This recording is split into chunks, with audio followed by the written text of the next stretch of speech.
Well, at any moment now, and this time tomorrow, we could find out who Vice President Harris is picking as her running mate. This against former President Donald Trump. Here's a list of the potential picks. Over the weekend, she reportedly met with Senator Mark Kelly and Governors Josh Shapiro and Tim Walz. The polls showed Trump with a lead that's now below 1%, a big difference from the lead he had over President Biden. That was just a few weeks ago.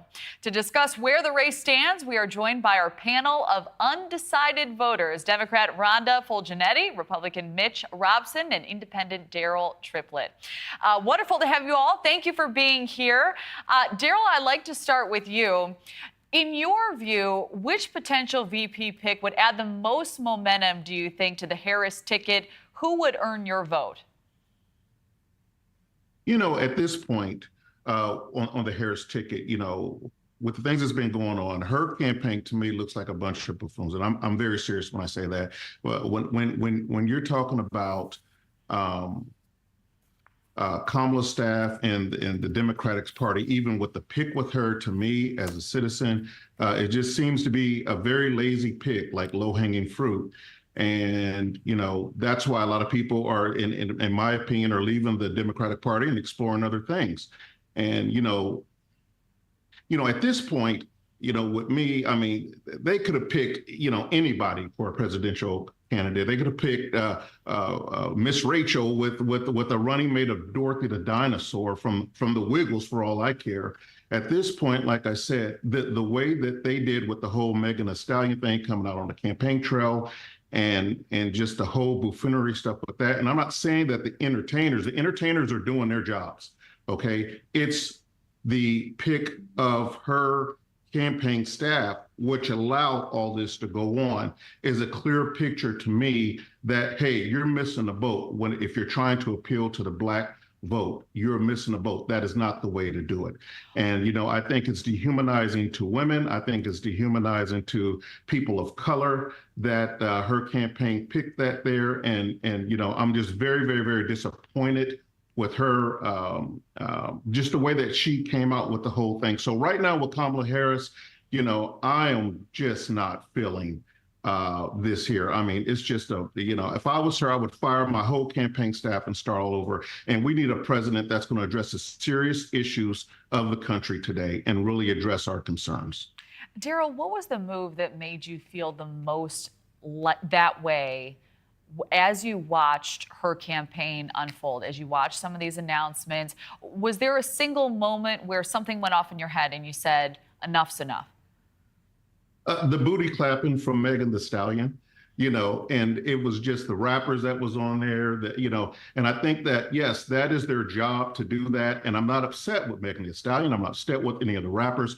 What I'm upset with is Harris's choice. If you're making a choice like this, you're already the vice president of the United States and you're running for the highest office of the land, and you're making ridiculous choices like this, then what is to come in the future? And if you say you didn't know that they were going to be on there, which I wouldn't believe that, then you're incompetent then. So again, it takes us right back to the thing is we need a president who is serious about this country, who's going to address the concerns of the people of this country and not be taken like a freaking joke to the rest of the world.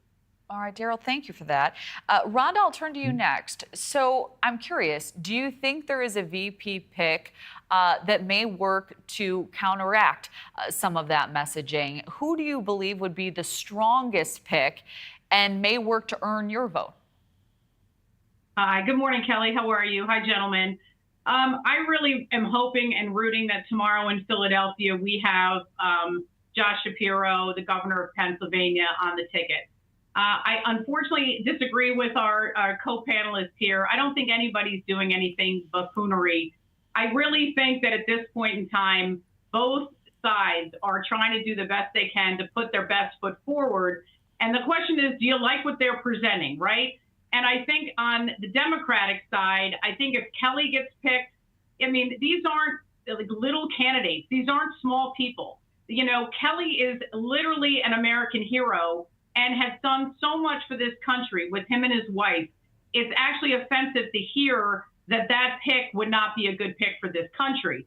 In addition to that, you have Josh, who has done so much for the state of Pennsylvania. I am from the Philadelphia area. I know what he's done for the state, and I know how hard he can campaign.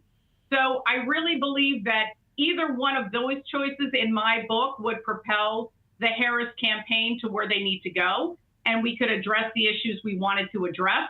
My biggest concern about Josh is probably, we have a very big divide right now between the Palestinian contingent and the Jewish contingent, and how does his religion and his faith factor into that? Should it even factor into that? But unfortunately, we need to discuss it. But just bringing it back home to you, I really think that out of the candidates that are remaining left, the viable candidates, we have two really strong men who have been devoted to the country for a very long time.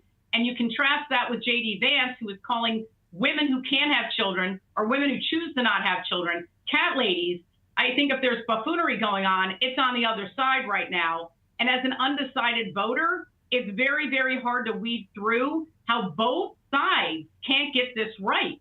How do we not have this right at this point in the campaign? It's actually ridiculous to think about what's gone on in the last month. I mean, I'm glad that the Democratic ticket kind of cleaned up the ticket, but on the Republican side, pick Nikki Haley, pick Ron DeSantis, pick somebody that can give that ticket more credibility than J.D. Vance. How much, Rhonda, would you say her VP pick? Because it sounds like, while you may be undecided, you have strong feelings about what's happening during these campaigns. I think most of America does. Actually, I'm very impressed that we have 3 undecided voters at this point, because this is exactly who both candidates want to talk to. So it's fascinating to pick your brains. Rhonda, would there be a VP choice who you would say on the table now for Harris that you would say, if she goes this way, I'm going to support the other side? I would have to say Kelly. I just think Kelly is just like really what he's done for the country and what he puts forward would probably, swing me that way. Having said that, I love Josh Shapiro. I think he would be a good candidate as well. But if you take a look at Kelly, his record, his demeanor, for all that's holy, I really think we need somebody who has some calmness in this campaign. I think the country needs that. And I think Kelly could give us that. And his life experience and what he's been through and what his wife has been through just adds to his credibility and adds to the commitment he has. I mean, after Trump's assassination attempt, you would think that maybe Kelly would be afraid to do this. And after what his wife went through, you'd be afraid that that family would not want to give back to the country in this way. But the fact that he's willing to do it, I think will sway people across the aisle like me, who are undecided, like all across the country. I think he could make a difference. So we've talked a lot about the left. Mitch, I'm excited to pick your brain and get your perspective on all of this. Do you think the former president going after the Harris campaign, going after some in his own party, is the most effective way to reach out to voters like you? If so, or if not, what would you suggest to his campaign at this hour? So I would suggest that he go after her campaign. This is politics. This is a presidential race. I just think he needs to go about it in a more tactful way. He's spent a lot of time in the last, week or so, kind of targeting her identity, whether she's Indian American or whether she's Black. And it just doesn't seem to be an effective strategy. I think a way better strategy would just be attacking her plainly, simply on her record of radicalism in the Senate, on her record of radicalism as the vice president, whether it's her support for Medicare for all, Green New Deal, her record in crime, her record as the border czar, as the VP. I mean, Trump has the luxury, I think, in this election cycle of being able to appeal to the median voter in saying, you're with me on these issues more than you're with her. Not every election cycle does the Republican have the ability to do that. Oftentimes, the median voter just ideologically is going to agree more with the Democrat. But Trump, not in every issue, but in aggregate, Trump has her beat on the issues in terms of what voters care about, immigration, the economy. So if he just sticks to that and demonstrates Kamala Harris's record of radicalism, all of her conversations about equity that she constantly promotes, I think that's going to resonate with voters a lot more than, unfocused attacks about her identity, her background. So he should be going on offense, just okay. not in this way. And that's very interesting. So it sounds to me, and I see Daryll nodding at all of this. This is fascinating. When you say that, Mitch, when you say that he is winning on all of these issues, and I apologize, we're a bit short on time, why are you still saying that you're an undecided voter if you feel like he is the clear winner on the issues? Is it style points that make you fearful of voting for Donald Trump to be the next president of the United States? And if so, what concerns you the most about him holding that high office once again? I guess I'm mainly concerned that while I do think he has her beat on a lot of the core issues, I'm mainly concerned that he's going to be a repeat of his first term when it comes to issues like the national debt, when it comes to spending. I do want to see a president who is genuinely governing with a conservative agenda when it comes to the budget, when it comes to trying to address the national debt. And I think, Trump did not show that he is capable through one term of doing that. I am optimistic that maybe if he surrounds himself with better people, he can do better, but I'm not optimistic about that. Daryll, I'm going to give you final thoughts here. We only have about a minute left. What do you make of what Mitch just said? I see you nodding. I see you reacting to it. What are your thoughts? Well, to me, we've always had a deficit problem since the beginning of time.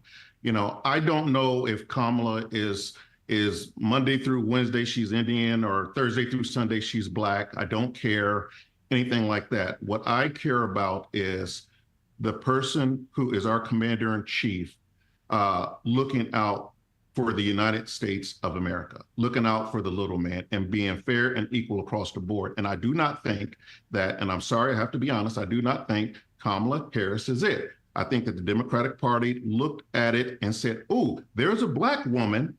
Let's throw her in because I think she's the only one that could be able to possibly beat Trump. And then not looking at it as, would she be a good fit for the people, the taxpayers of the United States of America? Yeah, there is some room for Trump to improve on, absolutely. But in whole, as being an undecided voter, I could tell you right now, she doesn't have my vote yet. And I don't know that she will. Oh, these conversations are so eye-opening. I wish we had more time. Rhonda, Mitch, Daryll, thank you all for joining us. We hope to see you again soon.